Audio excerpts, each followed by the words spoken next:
อันนี้ก็เครื่องนึงเนาะเครื่องลูกค้าละหลังจากเขาซ้อมเรียบร้อยแล้วเขาก็นี่ว่าจะมีสัญญาณเน็ตขึ้นมานะนี่ก็เครื่องนึง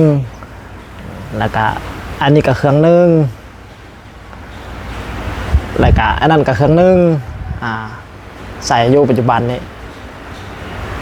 แล้วก็ยังอยู่อีก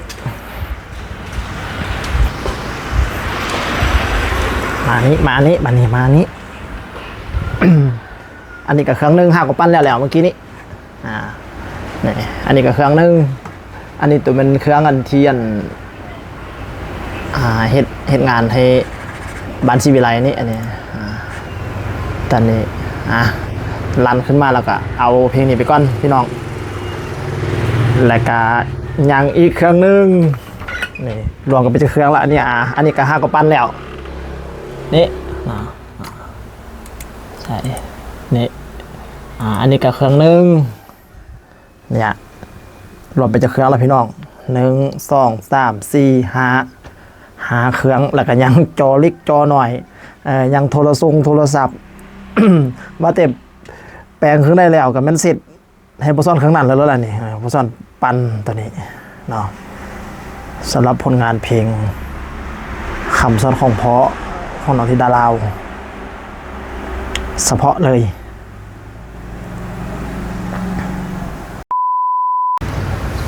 ล่าสุดพี่น้อง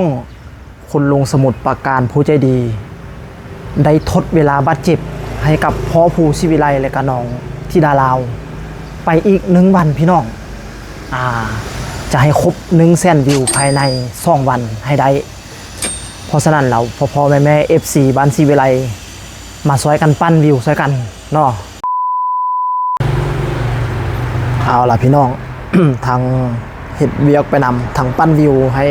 กับบ้านศิวิไลไปพร้อมอันนี้ปั้นเรียบร้อยแล้วนี่เขาก็ไปเขาฟังเพลงต่อไปเนาะ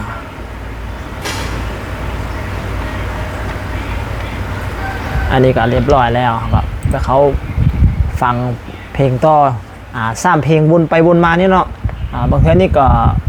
จะรันเขาไปอัตโนมัติเลยเป็นเพลงข้ออนุญาตสู้ของน้องธิดาลาวเพลงนี้ก็อยู่ที่440,000 วิวแล้วภายใน3 เดือนพี่น้องอันนี้ก็กำลังจะทะยานเข้าสู่500,000 วิวแล้วได้ตอนนี้มาช่วยกันปั้นช่วยกันพี่น้องเอ้ยเฮ็ดจังได๋สิให้เพิ่นได้ฮอต100,000 วิวภายใน2 วันนี้เนาะเมื่อคืนนี้พ่อซ่อนกับบได้นอนประมาณ1 โมงนี่ละก็ยังเฮ็ดคลิปลงให้พี่ให้น้องเขาเบิ่งอยู่แล้วก็มาตอบคอมเมนต์ ในคลิปนั้นเนาะเรียบร้อยละอันนี้ก็ได้แต่ว่าหากมีพาสเวิร์ดมีรหัสหน้าจอ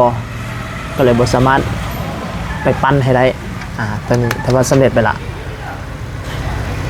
เบาหน่วงหัวม้วนกันเนาะพี่น้องเนาะยามบ่ายเฮ็ดเวียกไปพร้อมฟังเพลงไปนำพ่อแม่พี่น้องมีคำคิดคำเห็นจังใดเกี่ยวกับ MV เพลงนี้แล้วก็มีความรู้สึกจังใดเกี่ยวกับ MV เพลงนี้ก็มาบอกมาข่าวพ่อซ่อนนำนี่เด้อเนาะกองคอมเมนต์พ่อซ่อนในคลิปนี้แหละมีความรู้สึกจังใดเกี่ยวกับ เพลงคำสอนของเพาะของน้องธิดาลาวถือว่าคุณลุงสมุทรปราการเพิ่นก็ใจดีอยู่เนาะที่ต่อทดเวลาบาดเจ็บให้ต่อไปอีก1 วัน ตอนนี้นี่เดินทางไปที่60,000 กว่าแล้วได้พี่น้อง60,000 กว่าแล้วกำลังจิทะยานเข้าไป70,000แล้วเนี่ยอีกแต่คาดอีกอยู่30,000ปลายพี่น้องเป็นจังได๋พวกเฮาสิมาซอยกันเนาะอันนี้ปั้นเรียบร้อยแล้วตอนนี้มาฟังเพลงฝากใจใส่ลมของน้องธิดาลาวแล้วก็น้องไอซ์แล้วก็น้องพัฒนาที่ห้องเอาไว้ฟังไปเรื่อยๆพี่น้องเลยตอนนี้66,000แล้วพี่น้องอยู่ที่66,000แล้วฟังได้ทุกเพลงเนาะบ่แม่นเฉพาะแต่เพลงคำสอนของเพาะดอกก็ฟังวนไปวนมา ก็คือเขาซ่องแล้วก็ตั้งเพลย์ลิสต์ไว้แล้วก็เปิดไปเลยเนาะทุกๆเพลงบ้านซีวิไลสำหรับใส่ cover จะเอาไปเอาเพลงบ้านซีวิไลไป cover กับ cover ได้เนาะอาจารย์ภูซีวิไลเพิ่นเปิดไฟเขียวให้เราทุกๆเพลงทุกๆผลงานเพลงที่อาจารย์ภูเพิ่นลงคลิปไปก่อนนั้นนั่นแหละเอาไปห้องได้เอาไปห้องยุทธถึงหน้าเวทีได้หรือว่าจะเอาไปประกอบคลิปก็ได้เราพี่น้องเนาะบ่แม่นว่าไปรูดเอาเพลงต้นฉบับก็คือไปรูดเอาเพลงเต็มมาลงสิก็บ่ได้แล้วอันนั้นแสดงว่าไปขโมยผลงานเพิ่นมาแล้วก็คือเอามาสปอยเนาะก็คือเป็นบางช่วงบางตอนได้แล้วก็เอามาประกอบคลิปบอกว่าจะเป็นทางแอปดำแอปฟ้าเนาะแล้วก็แอปแดงYouTube Short ได้ปกติสำคัญก็อย่าลืมว่าอย่าไปก๊อปเอาเพลงต้นฉบับก็คือไปดูดเอาคลิปเพิ่นมาลงโดยโกงเลยนั่นคือจะบ่ได้เนาะติดแดงแน่นอนเราจะมาส่งให้เพิ่นมาเคลมให้ก็มีแต่ว่าจิแจ้งตำรวจจับหัวทันสัมตีเนาะนั่นขโมยทรัพย์สินทางปัญญานั่นก็คือเจ้าเป็นขโมยละคันว่าเจ้าที่เอามา cover สิโอ้ยซ้ำแต่จะ cover เพิ่นบ่ได้ห่วงบ่ได้ห้ามเนาะสำหรับขายเพลงบ้านจีวิไล โนเนมโลโก้พี่น้องพอสอนคิดโลโก้มานี้ได้ 3-4 ปีแล้วคิดบ่ออกแล้วก็เลยว่าเอาแบบธรรมชาติเท่านี้ล่ะดีกว่า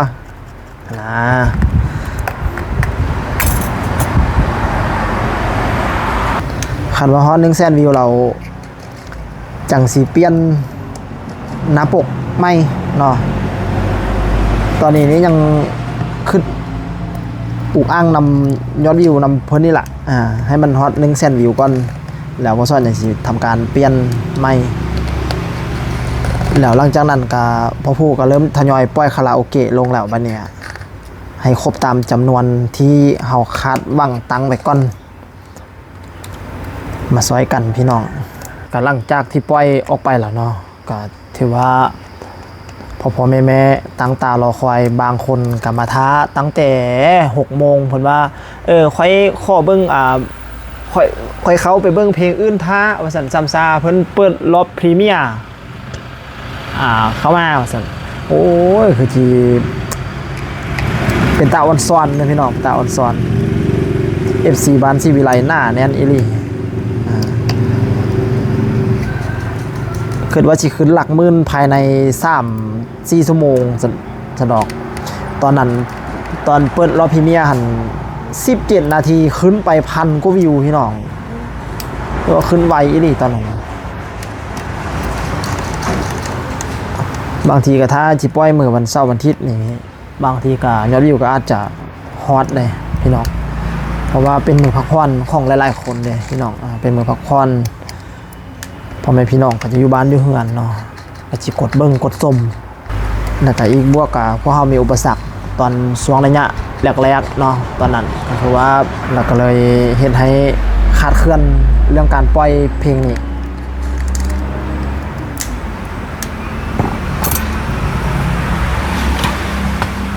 อันนี้ปั้นเสร็จเรียบร้อยแล้วบ้านนี้เขาก็มาเมื่อคืนนี้น้องที่ดาลาวจนได้ไปไต่ทูบไต่เทียนขอพรนำแม่ตะเคียนผลตัวพี่น้องเมื่อคืนนี่ก็เป็นตาดีโตนหนองอยู่เนาะทีทุ่มทีเอาละพี่น้องนี่ก็คือเป็นเครื่องปั้นวิวเนาะอีกอย่างหนึ่งของพอซ่อนซึ่งรวมทั้งหมดจะมีอยู่ประมาณ 5-6 เครื่องก็จะได้อยู่5 วิวต่อรอบหนึ่งเนาะที่มาซอยกันปั้นวิวเพลงคำสอนของพ่อของน้องธิดาลาวเพื่อให้อาจารย์ภูศิวิไลและน้องธิดาลาวได้มีผลงานมาสู่เฮาได้รับเบิ่งรับชมกันอีกเนาะและพอซ่อนก็ขอเป็นกำลังแห่งใจให้กับบ้านศิวิไลเนาะโดยเฉพาะผู้ที่อยู่เบื้องหลังเนาะนั่นก็คือแม่ทัพใหญ่ก็คือแม่พึ่งเนาะที่เพิ่นทุ่มเททางกายแล้วก็ทั้งกำลังต่างๆเนาะบอกว่าจะเป็นทั้งทุนทั้งฮอนมีอย่างต่างๆทุ่มเทให้กับบทเพลงนี้ออกมาโดยสมบูรณ์แบบเนาะสำหรับคลิปนี้พอซ่อนก็สิขอลาไปก่อนพอๆกันใหม่ในคลิปหน้าพอซ่อนสิมาเล่าเรื่องราว เกี่ยวกับเรื่องใดสู่พ่อแม่พี่น้องเขาฟังก็อย่าลืมกดติดตามพอซ่อนไว้เด้อเนาะฝากซ่องหน่อยๆซ่องนี้พอซ่อนมาเล่าสำหรับคลิปนี้สบายดี